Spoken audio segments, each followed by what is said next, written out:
Amigos de toda Latinoamérica, lo que están por escuchar no es una simple historia. Es un testimonio que impresionó a más de uno. Se trata de una carta con un mensaje desgarrador, escrita desde una de las prisiones más temidas del continente. Una carta que redefine lo que significa el arrepentimiento y que ha hecho reflexionar incluso a quienes parecían indiferentes. Mientras en muchos países vemos a delincuentes que entran a prisión y salen más altaneros que antes, con mensajes de amenaza y promesas de venganza, en El Salvador ocurrió algo inesperado, algo que nadie pensó que llegaría a suceder. Un hombre conocido como el Fantasma, uno de los cabecillas más crueles de la MS-13, decidió escribir una carta que terminó por quebrar la imagen que todos tenían de él.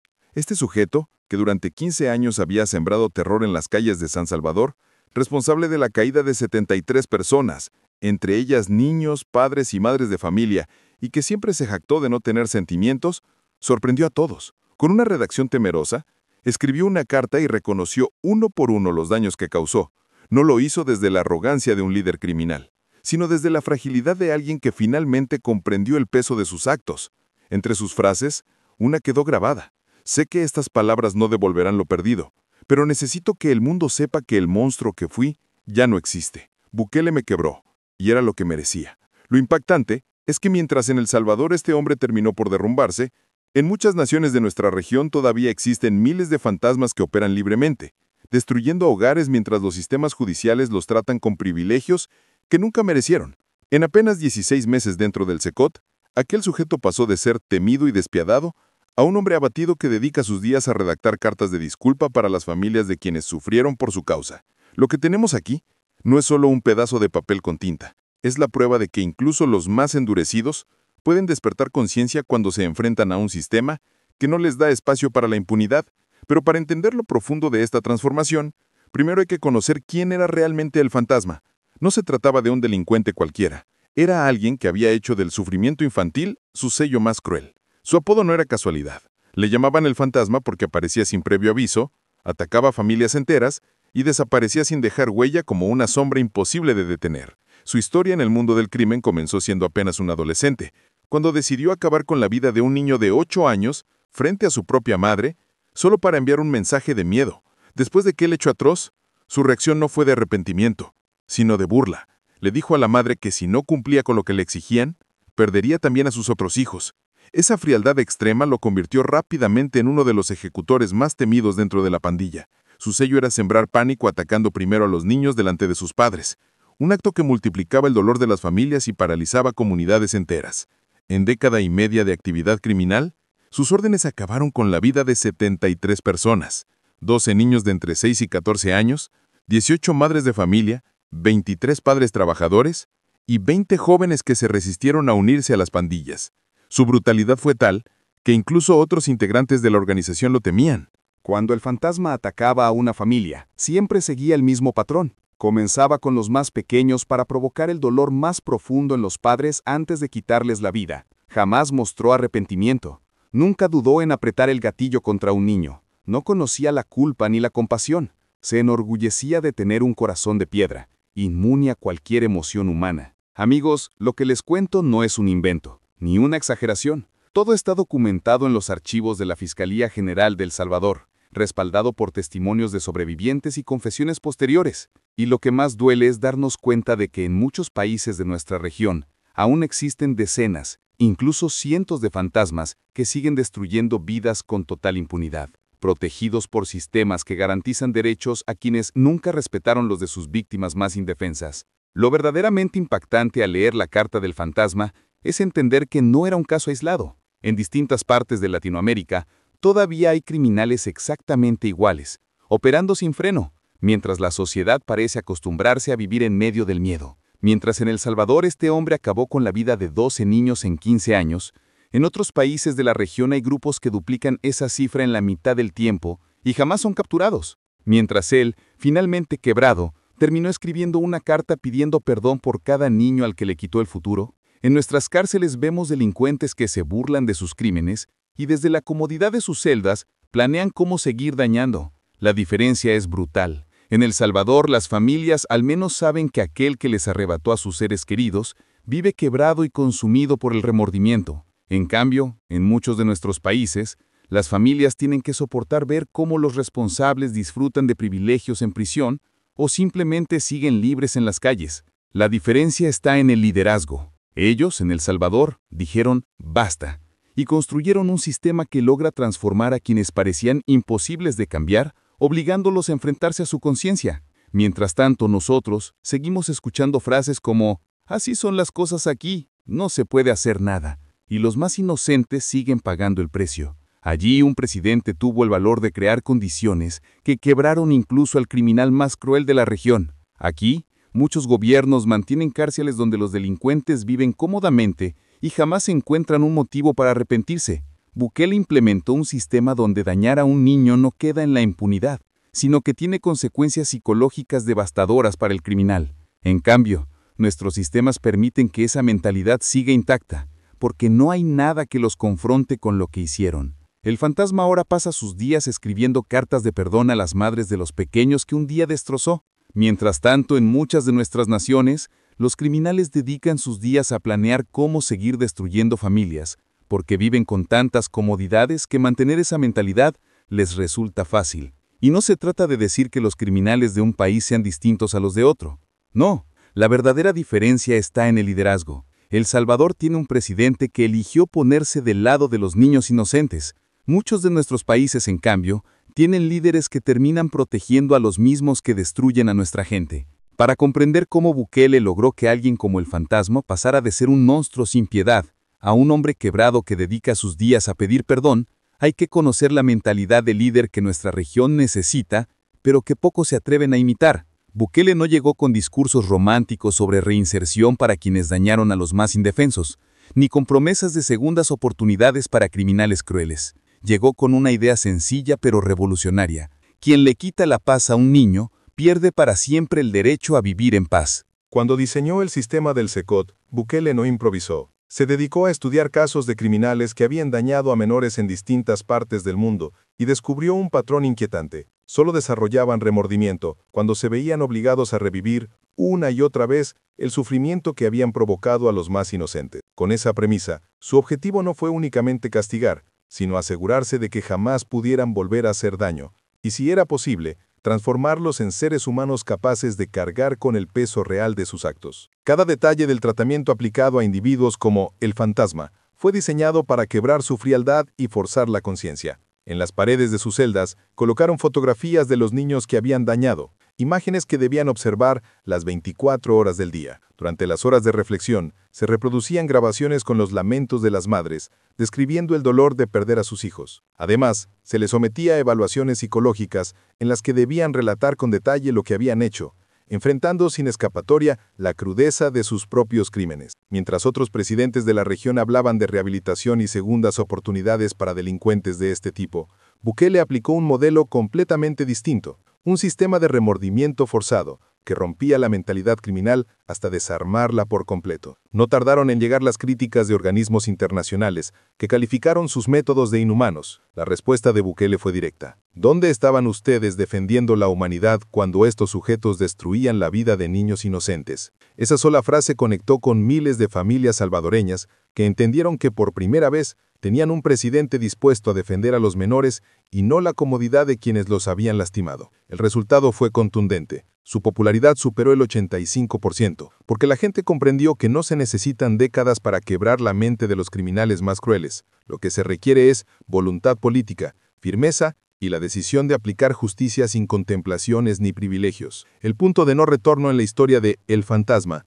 llegó cuando Bukele tomó la decisión más valiente de su mandato: tratar a esos individuos por lo que realmente eran, no como víctimas del sistema, sino como responsables que debían cargar con el peso de lo que habían hecho. Esa elección no surgió de un capricho, sino de años escuchando testimonios de madres que habían perdido a sus hijos en manos de personas como él. Bukele sabía que los métodos tradicionales de rehabilitación jamás funcionarían, porque aquellos actos no habían sido producto de la necesidad, sino del poder y la crueldad. Por eso creó algo completamente diferente, diseñado para romper, de raíz, la capacidad de glorificar la violencia contra niños. Cuando presentó su protocolo al SECOT, muchos asesores le advirtieron que era demasiado radical, que recibiría un aluvión de críticas y que incluso podía costarle la presidencia. Su respuesta fue clara: Prefiero ser señalado por defender a los niños inocentes que ser aplaudido por proteger a quienes les arrebataron la vida. Así fue como se implementó un sistema único, sin pedir permiso a nadie. Fotografías de las víctimas en cada celda.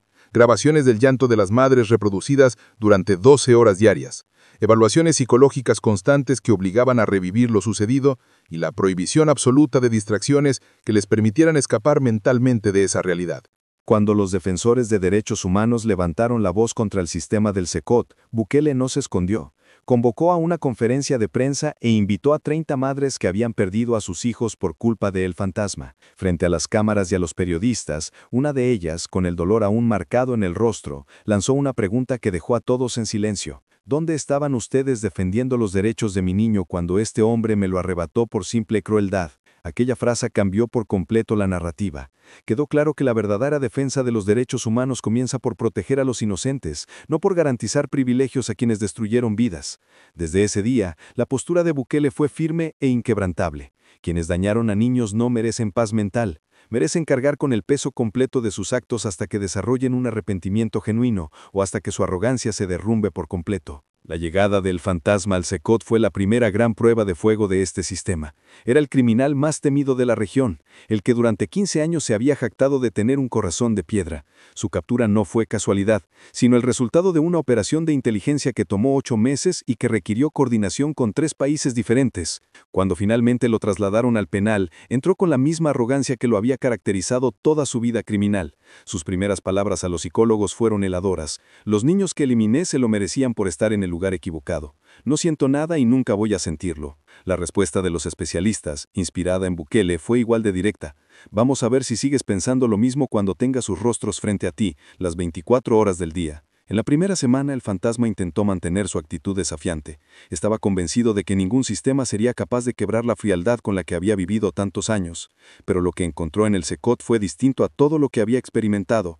No era una prisión común, era un entorno diseñado específicamente para obligar a este tipo de criminales a enfrentar, sin escapatoria, la realidad de lo que habían hecho. En su celda colocaron las fotografías de los 12 niños a los que había truncado la vida, con sus nombres, edades y sueños escritos al pie de cada imagen. Durante 12 horas diarias, altavoces reproducían los lamentos de las madres, describiendo cómo encontraron a sus pequeños, y cada 6 horas, los psicólogos lo obligaban a relatar, con detalle, lo ocurrido en cada caso. Le preguntaban qué había sentido cuando miraba los ojos de un niño aterrado antes de apretar el gatillo. Al principio intentó resistirse. Se cubría los oídos para no escuchar, cerraba los ojos para no ver las fotografías, se negaba a responder en las evaluaciones, pero el sistema estaba diseñado para no dar respiro. Las grabaciones se repetían a un volumen imposible de ignorar. Las imágenes estaban colocadas estratégicamente para que lo siguieran a cada rincón de la celda. Las evaluaciones continuaban aunque él intentara callar. Después de un mes comenzaron a aparecer las primeras grietas en su armadura. El hombre que se había jactado toda su vida de no sentir nada, empezó a mostrar signos de quebranto, y tras 6 semanas ocurrió lo que parecía imposible. El fantasma comenzó a despertar emociones humanas, las mismas que había enterrado hacía más de una década. Durante esas primeras semanas repetía con soberbia que los niños no merecían compasión, que él no sentía nada por ellos y que las lágrimas de las madres eran una muestra de debilidad. Pero poco a poco esa voz arrogante fue apagándose, sustituida por la pesada carga de enfrentarse a lo que había hecho. El SECOT no pretende usar la fuerza física para doblegar, sino la presión psicológica sostenida, obligar a los responsables a enfrentarse, sin pausas ni escapatorias, a la realidad de lo que hicieron a niños inocentes. Nada que les permita distraerse, no compañeros que reivindiquen su frialdad ni elementos que refuercen la impunidad, solo las caras y las historias de las víctimas mirándolos a todas horas. Bajo ese asedio mental, el fantasma comenzó a revivir, con un nivel de detalle que nunca antes había permitido, cada uno de los hechos que había provocado. El primer quiebre llegó con la voz de una madre. El testimonio de la mamá de Angelito, un niño de 6 años, se reprodujo una y otra vez. Hablaba de cómo Angelito le pedía una bicicleta para su cumpleaños, de su sueño de ser bombero, de su ternura con los animales. Esas imágenes y recuerdos, tan humanos y sencillos, hicieron que por primera vez el hombre dejara de ver a su víctima como un objetivo y empezara a verla como un niño de verdad. Los guardias notaron que tembló al escuchar esa grabación, un temblor que no había mostrado en 15 años. El siguiente golpe fue una fotografía. Sofía, una niña de 8 años sonriendo en su primer día de escuela con su mochila de princesas. Aquella imagen activó algo que las palabras no podían describir.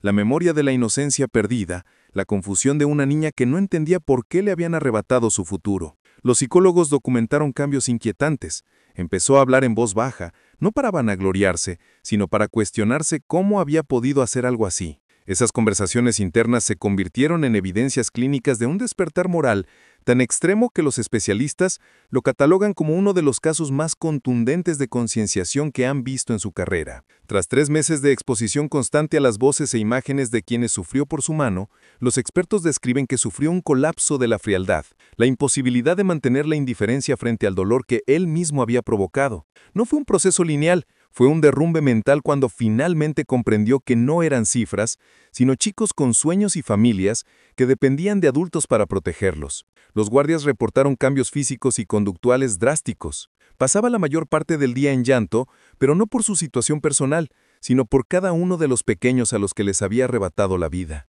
Desarrolló lo que los profesionales llamaron una obsesión reparadora, una necesidad compulsiva de intentar enmendar lo imposible. Empezó a dibujar retratos de memoria de cada niño, no para exaltar su pasado, sino para honrar su recuerdo. La transformación fue también corporal.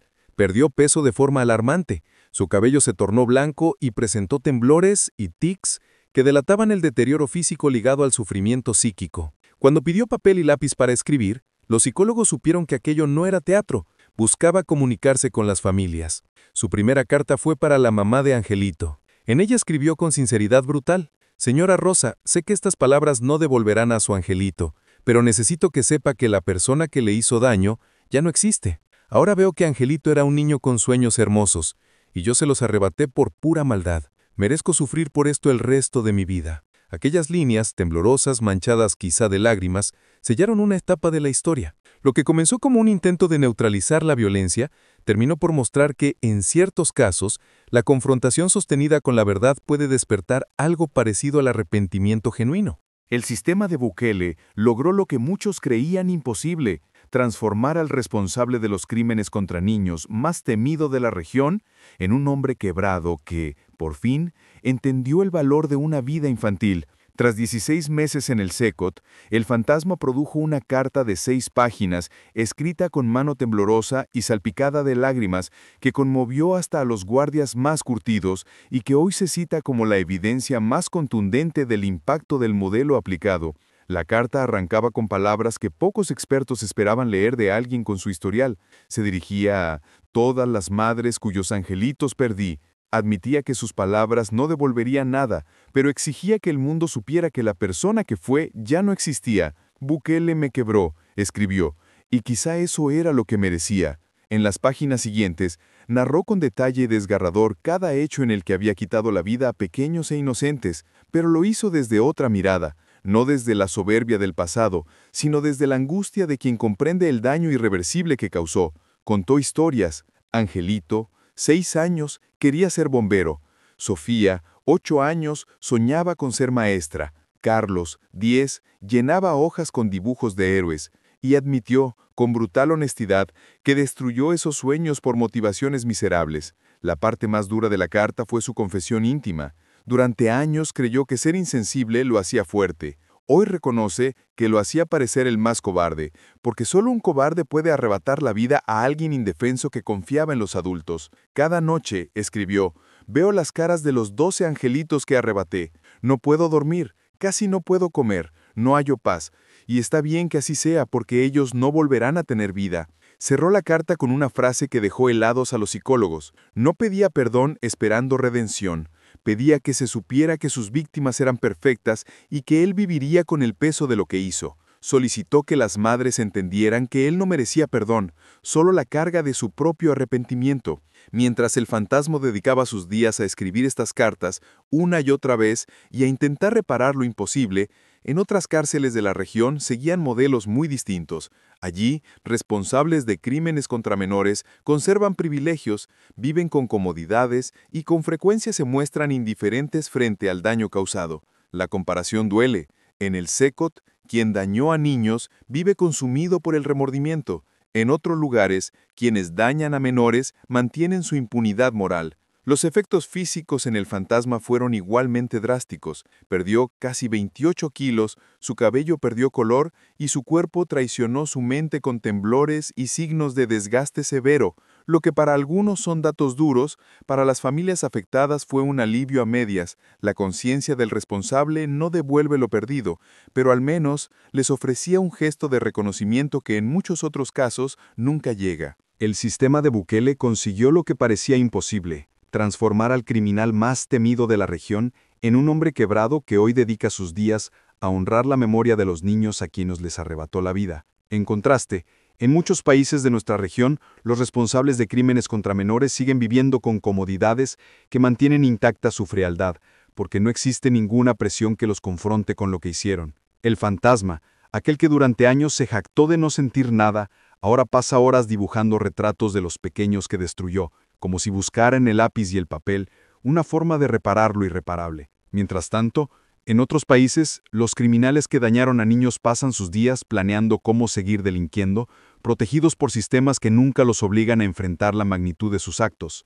En El Salvador, las madres que perdieron a sus hijos al menos tienen la certeza de que quien los destruyó vive consumido por el remordimiento. En cambio, en otras naciones, esas mismas madres ven cómo los responsables disfrutan de prisiones cómodas, o peor aún, siguen libres en las calles. La transformación de El Fantasma es la prueba de que incluso los más crueles pueden desarrollar conciencia cuando no tienen escapatoria. La impunidad en otros países, en cambio, demuestra que mientras existan privilegios y comodidades, no habrá cambios reales. Y aquí está la verdad más dura. No es que los criminales salvadoreños sean distintos a los de México, Colombia, Perú o cualquier otra nación de la región. La diferencia está en el liderazgo. En El Salvador, hay un presidente que se puso del lado de los niños inocentes. En muchos de nuestros países, tenemos líderes que terminan protegiendo a los que les hicieron daño. Los resultados del sistema que quebró a El Fantasma son tan contundentes que generan una mezcla de admiración y de envidia, porque mientras nosotros seguimos esperando justicia, allá tienen cifras que estremecen.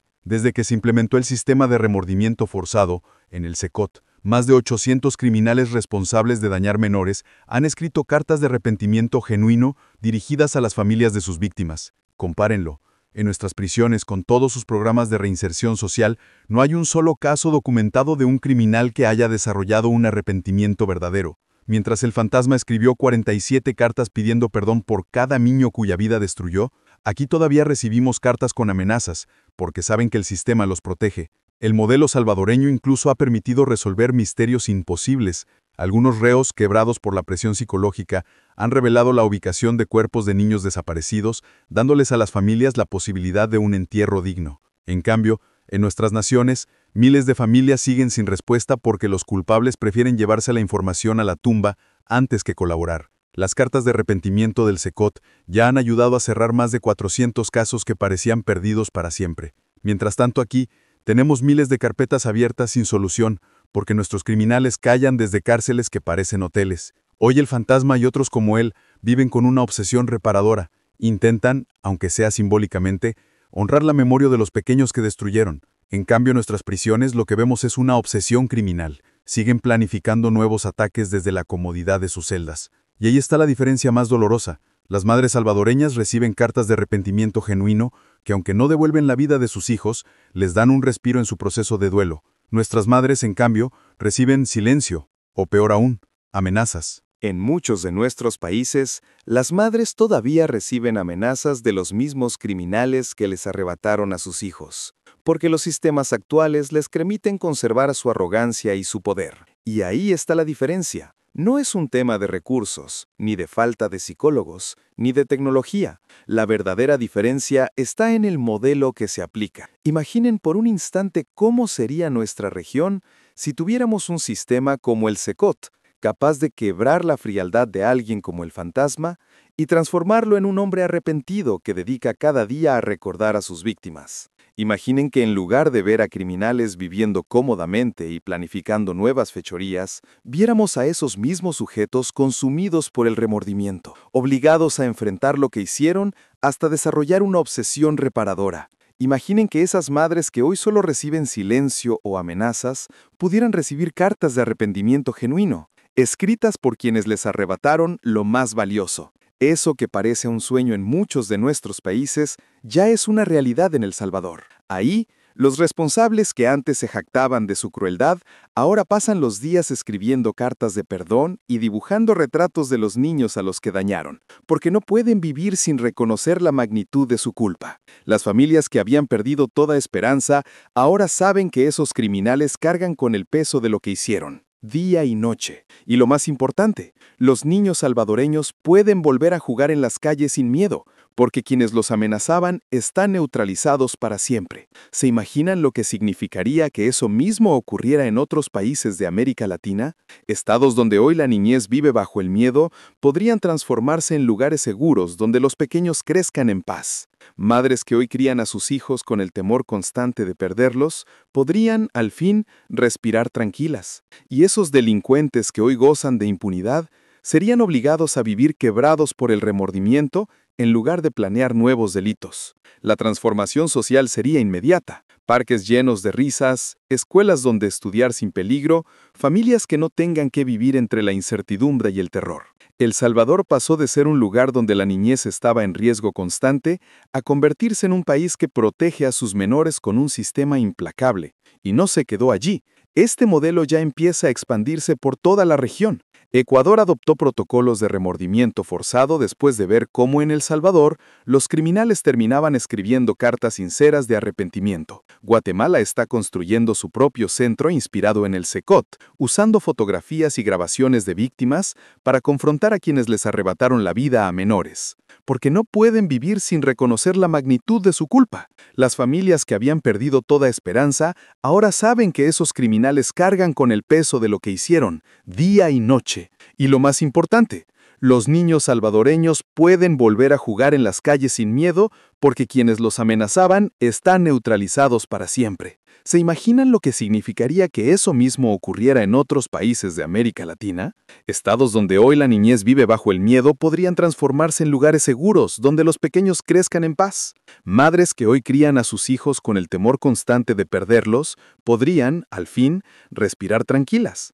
Y esos delincuentes que hoy gozan de impunidad serían obligados a vivir quebrados por el remordimiento en lugar de planear nuevos delitos. La transformación social sería inmediata. Parques llenos de risas, escuelas donde estudiar sin peligro, familias que no tengan que vivir entre la incertidumbre y el terror. El Salvador pasó de ser un lugar donde la niñez estaba en riesgo constante a convertirse en un país que protege a sus menores con un sistema implacable. Y no se quedó allí. Este modelo ya empieza a expandirse por toda la región. Ecuador adoptó protocolos de remordimiento forzado después de ver cómo en El Salvador los criminales terminaban escribiendo cartas sinceras de arrepentimiento. Guatemala está construyendo su propio centro inspirado en el Secot, usando fotografías y grabaciones de víctimas para confrontar a quienes les arrebataron la vida a menores, porque no pueden vivir sin reconocer la magnitud de su culpa. Las familias que habían perdido toda esperanza ahora saben que esos criminales cargan con el peso de lo que hicieron, día y noche. Y lo más importante, los niños salvadoreños pueden volver a jugar en las calles sin miedo, porque quienes los amenazaban están neutralizados para siempre. ¿Se imaginan lo que significaría que eso mismo ocurriera en otros países de América Latina? Estados donde hoy la niñez vive bajo el miedo podrían transformarse en lugares seguros donde los pequeños crezcan en paz. Madres que hoy crían a sus hijos con el temor constante de perderlos podrían, al fin, respirar tranquilas. Y esos delincuentes que hoy gozan de impunidad serían obligados a vivir quebrados por el remordimiento en lugar de planear nuevos delitos. La transformación social sería inmediata. Parques llenos de risas, escuelas donde estudiar sin peligro, familias que no tengan que vivir entre la incertidumbre y el terror.